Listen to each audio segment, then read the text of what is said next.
భాష దేశ భాషలందు తెలుగులో ఇస్తా అన్నారు. తెలుగు బిగ్ బాస్, తెలుగులో మాట్లాడండి, తెలుగుకునే వాల్యూని కాపాడండి, పెంచండి.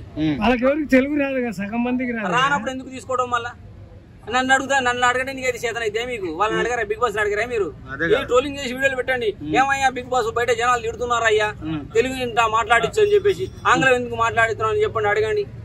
వాళ్ళని అడగడానికి చేత కాదు, నన్ను అడగడానికి చేతన అవుతుంది. మీకు ఏంటి పొట్టొచ్చింది వీడు ఏం చేస్తాడు అనుకుంటారా? తెల్లగా ఉంది కదా, అరుస్తుంది ఊకు. ఆమె గురించి ఏం చెప్తానా? ఎదుటి అడుగుతావా?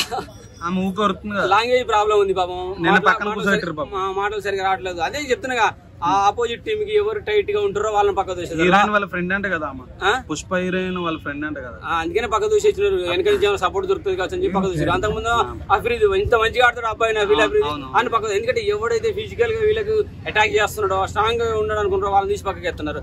రీసెంట్ గా ప్రేరణ తీసి పక్కకి వేశారు. ఎందుకంటే ఎదుటి గట్టిగా అనుకో మనం ఓడిపోతాం కదా, సో వాళ్ళని పక్క దూసేస్తారు అన్నమాట. జై వరలక. అన్నా మరి ఈ వీక్ ఒకవేళ ఎలిమినేషన్ అయితే ఎవరు అవుతారు అనుకుంటున్నా? ఈ వీకా ఆదిత్య ఓం గారు ఉన్నారు. ఆదిత్య ఓం నామినేషన్ లో లేడన్నా? మామూలుగా చెప్తున్నా, ఎందుకంటే నాకు రేపు వచ్చిన బయటకు వచ్చి ఎవరు చెప్పానా? నేను చెప్పిన ప్రతి పేరు బయటకు వెళ్ళిపోతున్నారు. నామినేషన్ మీరు అంటారు, కానీ నేను ఉండాలి అనుకున్న వాళ్ళు బయటకు వెళ్తున్నారు. యష్మి ఉండాలని నేను అనుకుంటున్నాను. ఆమె వెళ్ళిపోయే పరిస్థితి కనపడతాను. ఎందుకంటే గోడిగుడ్ల గేమ్ లో ఫిజికల్ గా గానీ నార్మల్ గా గానీ మస్తు ఆడింది. పృథ్వీ లాంటి కూడా తీసుకురావట్లేదు, అంత స్టాండర్డ్ గా ఉందన్నమాట. నువ్వు ఎవడైతే నాకేందంటే అంటే మగ పోరాగాలకు ఆపోజిట్ గా పద్ధతిగా ఇచ్చేసింది. టఫ్ ఇచ్చింది, మస్తు టఫ్ ఇచ్చింది. లోపల మనకి వాళ్ళు ఓటింగ్ చేసుకున్నారుగా ఎలిమినేషన్ ప్రాసెస్ లో, ఆమెకి 5-6 ఓట్లు ఎక్కువ పడ్డాయి.